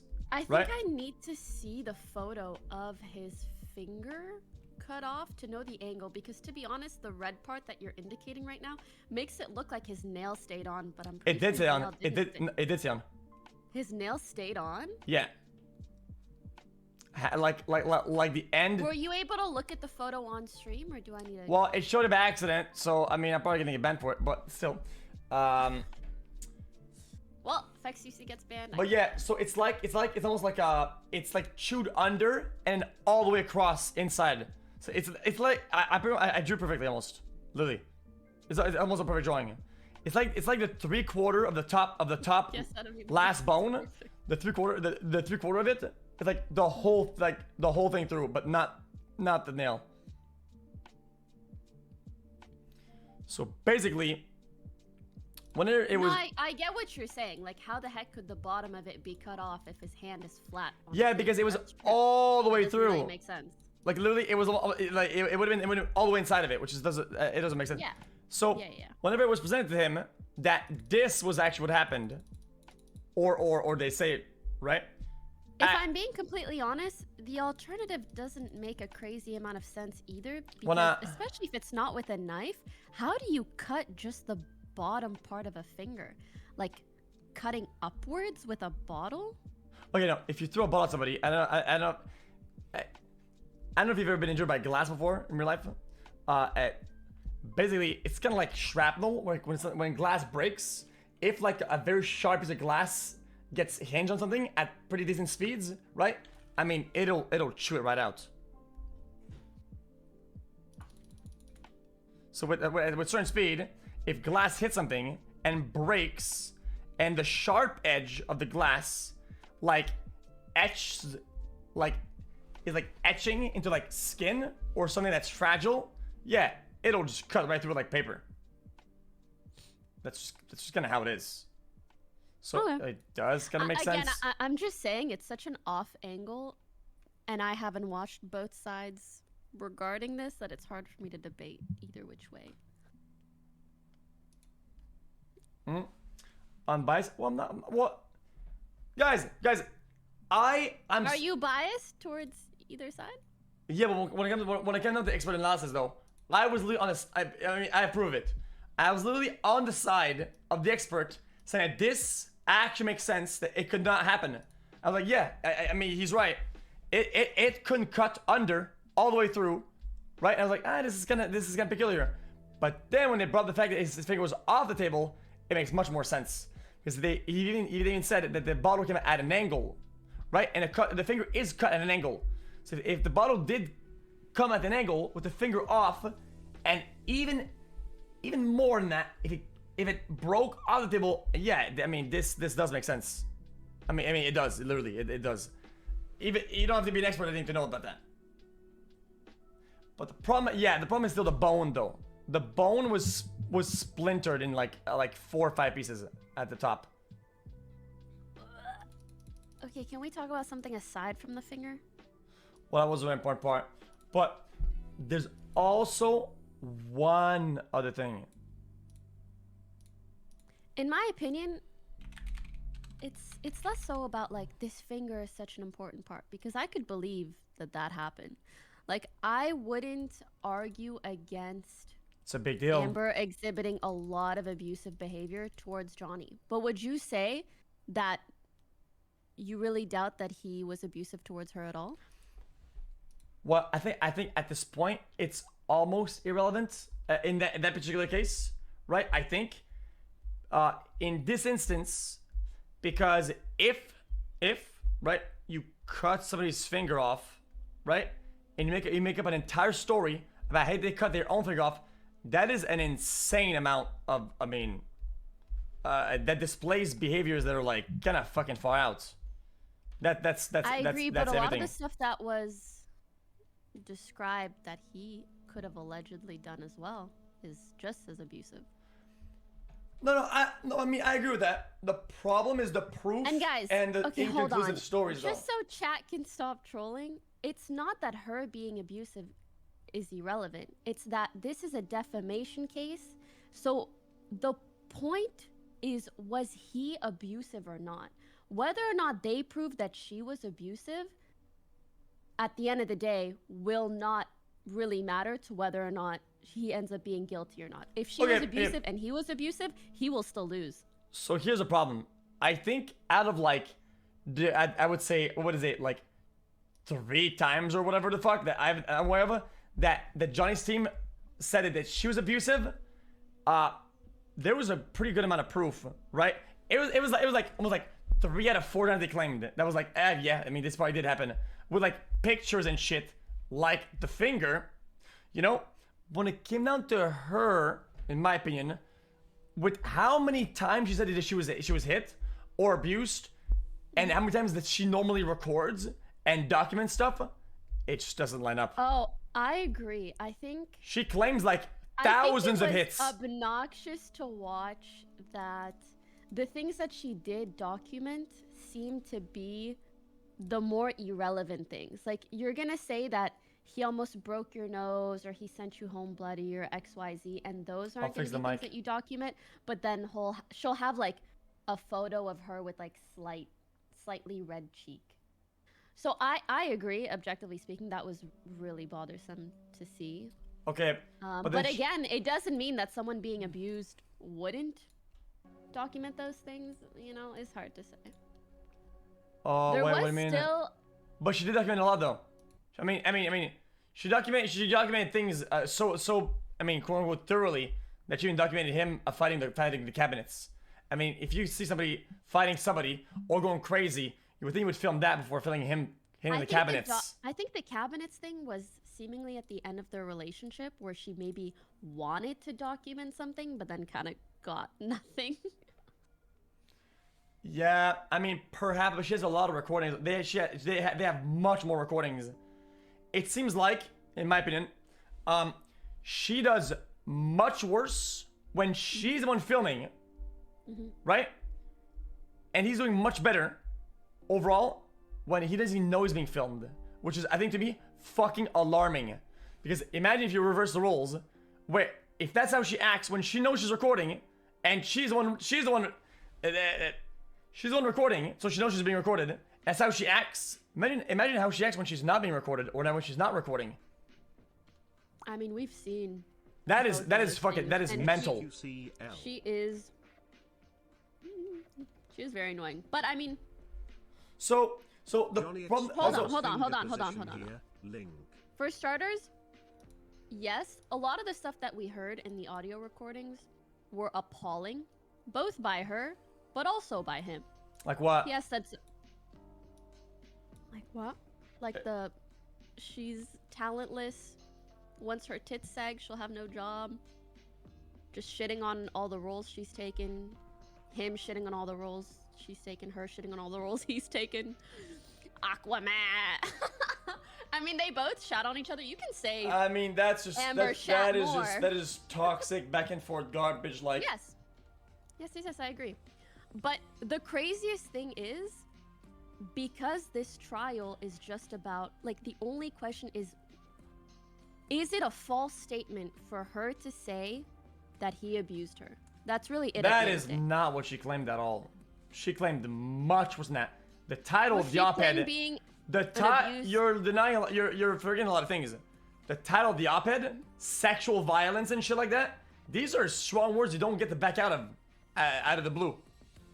And you know for a fact that the title was so strong and so hardcore that she even denies its existence, and she even denies the fact that she even saw it before. Not only not retweeting, or she literally singular posted a unique tweet with the article in it.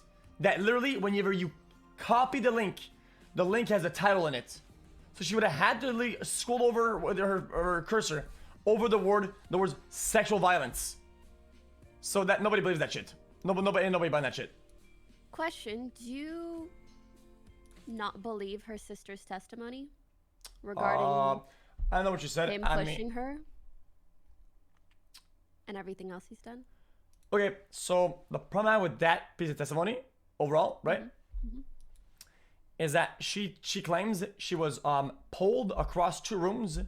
She was pummeled multiple times behind the head. That she was like thrown around, punched in the face, No, punching. she didn't. Yeah, she does. Yeah, she did. The sister? No, her. Amber. Oh no, I'm talking about the incident with her sister that her sister testified to. Oh, I didn't get to watch that much of that. What was that about? So basically, her sister came on and she said that one night Amber and Johnny were having an argument, not to go into the details, but that they were essentially like at the top of stairs, her and Amber, and Johnny was at the bottom, and that he basically like ran up and then hit the back of her sister. And then Amber claimed that that was the first time that she retaliated and she hit Johnny back. The first time? How the fuck would she know that? Amber said, like, beforehand, he was always abusive towards me, but that was the first time that I hit him back.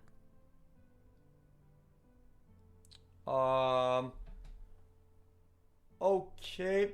I mean, there again, this is tough because I do think that testimonies are very important when people under oath or whatever. Agreed. But the problem is that at one point, I think it's very important to have at least one piece that sticks super hard, right? And the problem that I have with most of it, what Ember says, that she claims not 1, not even 10, she claims dozens of abuse things and crazy things. Yet I don't think we really got any one instance that really stuck with like evidence and whatever. Some of this shit that she said didn't even make sense either. Like my nose broke or something like that. Like do you know how your face reacts? That was tough because she said there was a doctor that had multiple fractures on her nose, but I don't know if I haven't watched the whole thing. So I don't did know if not there was see any of that. Clear evidence of that. She did like claim it quite a few times, but I think to say there's absolutely no evidence or proof, well, there's is okay. a little pushing it. There's none that is like It's undeniable just- beyond the shadow of a doubt. It's not as strong as like I literally took a photo of myself after being severely beat up. And I don't disagree with that. And I agree it makes her look less credible. But then it poses the question, should you never believe a victim of domestic abuse unless they have really, really, really... I don't think you should believe anybody. Doesn't matter who. Until you go through the What? No. I'm gonna say it again. I don't give No, a shit. sorry. When you said I don't think you should believe anyone, I was like, anybody. Oh, like neither side. Well, I don't mind being this being a blanket then. It's a blanket statement then. I don't think you should believe anybody, ever. Literally, I think you should go through Until there's the. proof. I think you should go through the proceedings. I think you should lay out what happened. There's so many factors to everything. You should never believe anybody. Well, I think in an ideal world that would be great, but there are plenty of incidents, especially in regards to sexual assault, where people cannot have an abundance of proof. Well, this take is the reason why we're in this position in the first place. So I do understand, advocating for obviously, that in a is court of law, that is evidence dangerous. is important, That is. but Then you want things to be out in the court of public? What is this? The 1600s? We want witch trials? no, but you are making a blanket statement. Are you saying It's a that is only applicable in court, or just in general in life, do not believe people until they have an abundance of proof? It's pretty black and white. Yeah, I agree. It's sorry. I hate that it's this way. Somehow, not really. But when it comes down to legal claims, we have courts for that, not Twitter. Twitter's the court of the public. Well, no, okay? yeah. X, I asked you a question. Are you talking about in general or in a court of law? If you're saying in a court of law, then of course I agree. Like, people shouldn't go to jail when someone has no evidence. Wait. Because that just allows for way too many false accusations. Well, but But then saying, like, in general, don't believe people. in general, no, I actually believe. I mean, unless it has any sort of legal ramifications, you can believe it whatever you want. Because people believe that the Earth is flat, even though we have a lot of shit that it's not flat. You know. So what I'm saying is that in general, it doesn't hurt to believe people. It's like if somebody says, "Hey man, I just ate a cookie," right? It doesn't hurt or doesn't have any legal ramifications to believe that he ate the cookie or not. It does nothing at all, right? But if somebody says, "Oh, some guy just punched me in the face," right? Well, now that involves two parties. One that did a crime, one that could go to jail. It's like a whole thing. Then yeah, there are courts for that. It's a legal. Now it becomes a legal proceeding. In a legal proceeding, I agree. We shouldn't believe people. But then without what is that adequate for you then? A evidence. general thing then? What is it? What is the general thing? For example, a friend comes up to me and she's like, "Hey, this guy abused me or essayed me or whatever," right? I'm not gonna say, "Hey, can you show me video evidence of him doing that before I believe you?" I think it's instances like that where it's important to give people some benefit of the doubt. But obviously, Then if you have should reason not support to, them then and help them yes. get the help that they need to either seek treatment, help, or go through legal proceedings or whatever, right? And Yes. and you know, help the victim in that case, right? Yes. So Yes, I agree. you do the best you can with the information you're given, but you shouldn't make any Yes, I agree. legal conclusions, and you shouldn't defend it in public because of that. Legal conclusions, I agree. You shouldn't come to legal conclusions off of that. So if you want to keep reservations for that person and not hang out with them, whatever, I'm and not- sorry. Listen, I think a lot of your viewers are coming into my chat and saying unbiased ? I don't think that is an unbiased thing. Yeah, like that is so odd. I think my statement is what a normal person's reaction. Okay. And even X said in that situation, you don't like discredit someone or disregard them. yeah, no, but okay. You shouldn't disregard them. Okay, as a person, okay, you can still understand what they're saying. Keep your reservations for that person, right? That you heard is a bad person or something that did something bad, right? Mm-hmm. You can still do things that help you and help them, but doesn't fuck the other person over if you can't prove it yet, right? You can still help yourself without attacking anybody. That makes sense. That's the difference between helping yourself Yes. and healing and attacking. I think we agree on a lot of things. The reason I was trying to make that distinction is because when you, in front of 100,000 people, say, we shouldn't believe people, sometimes some people will take that a little bit further and then think we shouldn't believe victims in general, not just in a court of law, or not just when there's, legal ramifications, etc. Well, I thought people would understand 100% what I meant is that you Okay. shouldn't. And I think that's fine because, we went we went over it. But my point is, like, sometimes chat's reaction is just like. Also a recording of when I Johnny mean, got his finger you know when it cut says that's and like now saying like sorry misinformation because she didn't spreads mean 8 to. times faster They than couldn't use the recording because than Johnny actual Depp was information. in it and he had passed away, Yeah. so it calls for hearsay. You can find the recording. Burning a forest down This is a very nice drawing. burning something down is a forest down is much faster, right, and efficient than stopping it, right? Does that make sense? Like, if you say something crazy, right, the repercussions that's gonna have are most of the time going to be irreparable, right? So I think it's kind of like your job as a person not instantly believe anything you hear just because you don't want that to happen to anybody, because you want that to happen to you either. Well, yes, but most people don't behave that way. Yeah, Most people behave in the way that makes them feel best, not in like a Gandhi treat others the way you want to be treated kind of thing. I mean, but you shouldn't reward them. Oh, I agree. Anyways, let's go back to the trial, because I think sometimes it sounds like we're arguing when we agree on a lot of things. So, is there anything that makes you feel like potentially, whether in retaliation or otherwise, Johnny could have been abusive towards her? Yeah, of course, of course. I don't think she would lie about 80 million things at the same time simultaneously. Okay, I'm not gonna be delusional about it. Okay, but you think he could have potentially been abusive?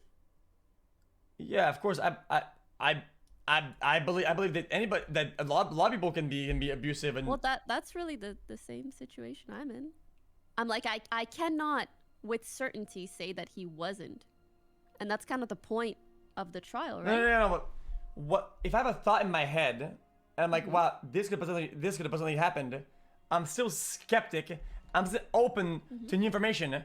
I don't want to be locked out of an outcome because I was like, nah, dude. As the idea that Johnny is the best person in the world, now I'm locked out of any possible new information that comes in. I don't want to be like that. Okay, but a lot of people are. Yeah, but that's not what I'm not gonna do that though.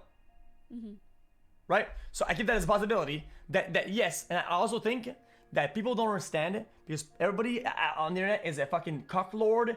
Like forever single person who doesn't understand relationship dynamics that are extremely complex and hard as an outsider to even relationship counselors to understand and deconstruct in order.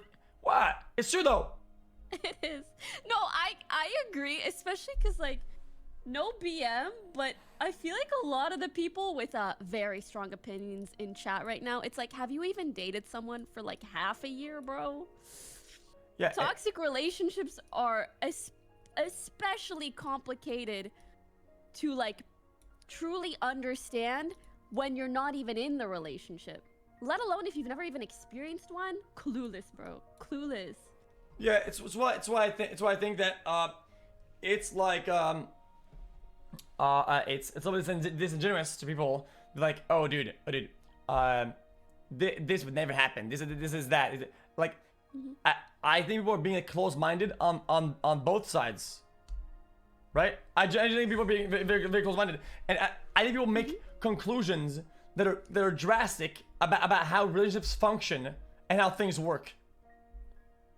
I agree. Like, people saying, I've seen a lot of people say, like, Johnny had the power in the relationship and Amber didn't, so she couldn't have been abusive. And I'm like, it doesn't matter how much money or power or fame someone has, they can also be abused by their partner. No amount of money will... Yeah. I think a great example of that, just watch a movie about Gucci, right? The guy that had all the power, all the money, all the juice, all the whatever, he was getting smoked by his girlfriend. Yeah, a little bit. Lady Gaga? Yeah, she was smoking him the whole time. She was controlling him like crazy. Did she beat him? She didn't, right? Well, you don't have to beat somebody to show some control over them. I agree. I just wasn't sure if that's what you were saying. Yeah, I mean, that movie though. It was kind of dog shit. I only enjoyed the movie because the information and like the educational value or historical value of the movie kind of shows the history in an entertaining way. But the movie actually, the movie itself and the acting is complete fucking dog shit. 3.5 years. I feel like You're there's a the lot of ghost. chat xQc hoppers from your end. They're like, why are you laughing? Because he just brought up Gucci, the movie. Am I not allowed to laugh? Yeah, you can laugh. We're talking about a real situation. He's like, yeah, just like in that movie, Gucci. Like, I'm sorry. Yeah, because she's My bad. Guilty for laughter at xQc, as I'm sure because you she's all are poor. as well. Because she was poor and kind of a nobody, and they were rich, famous. No, yes, I get what you're saying. And she started dating him, and she still kind of emotionally abused him, regardless of whether he was the more rich or powerful one in that regard. Yeah.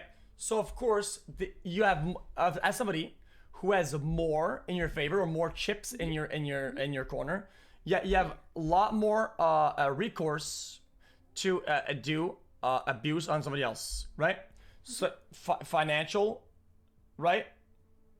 Right, like you say, I'm gonna cut you off. Oh, I'm gonna do this. I'm gonna do that. Whatever. And then you get things to do your way. Whatever. Yeah. You have a lot more avenues to do it, but it doesn't mean that you do it. And I think these conclusions are absolutely brain dead.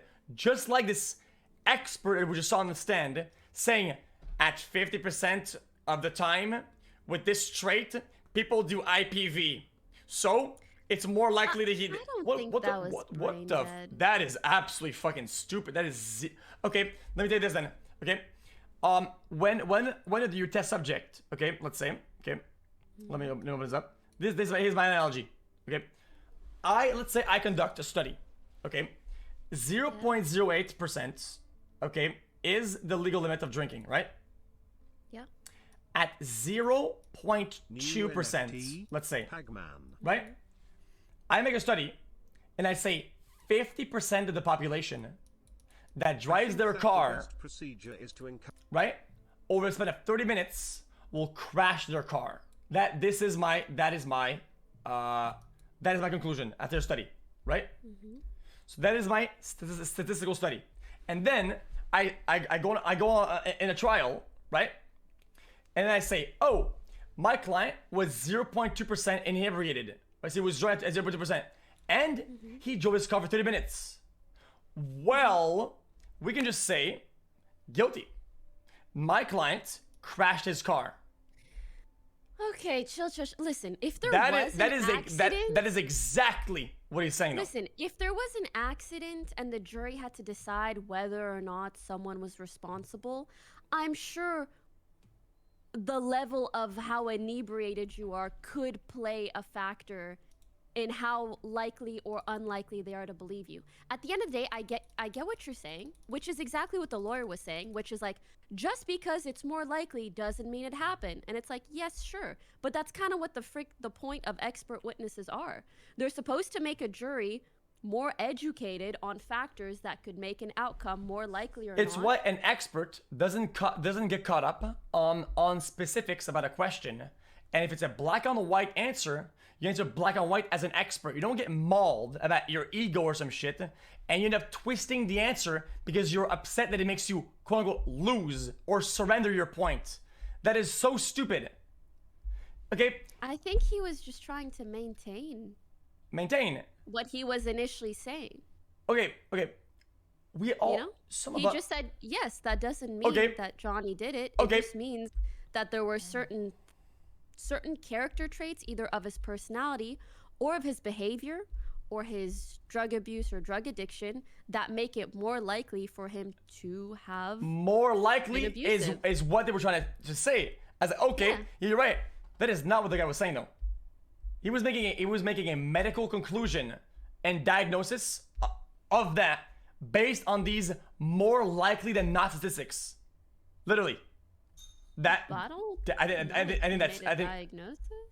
think that is exactly what he was doing, though. That is exactly what he was doing. He was saying, yeah, it happened because he has all the things and he's over 50%. He's like, medically, it's more probable that it happened. Who said that shit? Like, I don't think he ever said, like, That's what it was getting at. If you didn't catch that, I mean, there's no shot. No, I mean, of course, his point is to talk about what factors could have made it more likely for Johnny to have done that. Doesn't mean that he did it But though. he didn't say But he surely. Yes, I agree. that is what he absolutely did point at that. And I mean, It's his job to point at that, as were all of Johnny's witnesses. It was their job to make Amber look like a narcissistic person and like she had all of these personality issues as well, which they also did.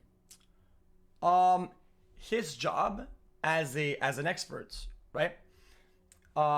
Would be to let's say you have an analysis about your subject or you're analyzing, is to give an opinion about that. The problem I have with this guy is that he takes a bunch of things that he saw and then he's seen on the media or whatever, and puts all together plus the things that he's been told, and makes literal medical conclusion and diagnoses about something he never even met or had a conversation with. He literally falls under his own definition of Golden Bridge, Golden Gate bullshit. He literally self-reported. I get what you're saying, but he also said like that's kind of what all expert witnesses are supposed to do. Well, I mean, I think do agree. Maybe judging things off of articles without really looking into how credible they are isn't fair. well, But I it's only think he fair. also It's looked at the irresponsible and witnesses nothing. for that, I'm not sure. It is literally unethical. It is black and white unethical, literally by definition. Then are all expert witnesses unethical? Well, talk about what you do know, right? I mean, he's getting clowned on, literally. What he observed is somebody's telling him he is getting fed his line, and then it said it was music. Oh, okay. Now they're disintegrating his observation by objectively proving that every point of observation he had was end up being false, literally. And now he falls into the guy who literally is like, he literally looks like a parasocial guy who said, but my streamer said this to my dono and did this in his IRL stream, therefore he's mentally ill. He falls exactly in that category. He's looking like a moron. I understand what you're saying, and I agree. You know, clickbait articles, this and that, shouldn't be used as evidence or to form an expert opinion. However, it seems that there is an equal likelihood that it was or wasn't music. Because people are saying it wasn't, and some people are saying it was, so... Huh? Wait a minute. Yeah. Wait. You're being clickbaited. You're being clickbaited. Well, obviously, if you're on Johnny's side, wouldn't you say that? Well, But like, you say how are we to you say you're know? unbiased. Then you'd say you're on nobody's side. Well, yes. So my point is not that it was music or wasn't, but it's that they're claiming different things. So who are you to believe? Well, you as a medical expert of psychiatry need to dismiss that unless you have a one-on-one analysis of a controlled subject to have a good and valid medical conclusion. Otherwise, you are just as good as some random fucker looking at some people on the internet.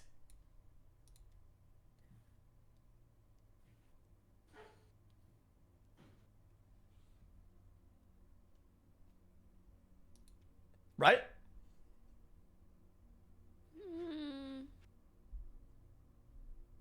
I wouldn't equate it to that.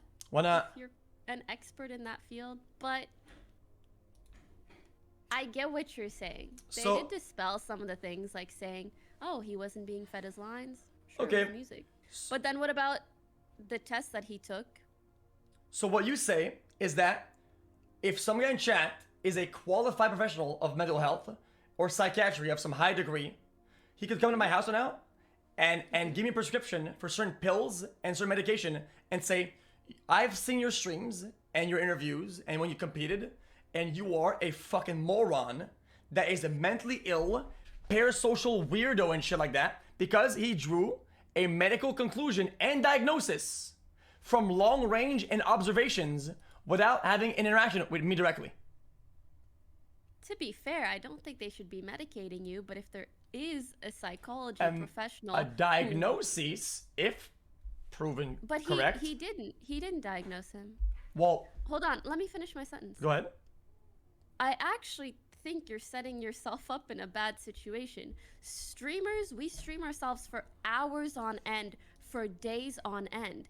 If a psychology professional could observe us for that long, I'm sure they could make some educated guesses on what issues we suffer with. That is a dangerous conclusion to have for the field of psychology, right? Because then you would start judging pieces of media or pieces of art as how a person really is.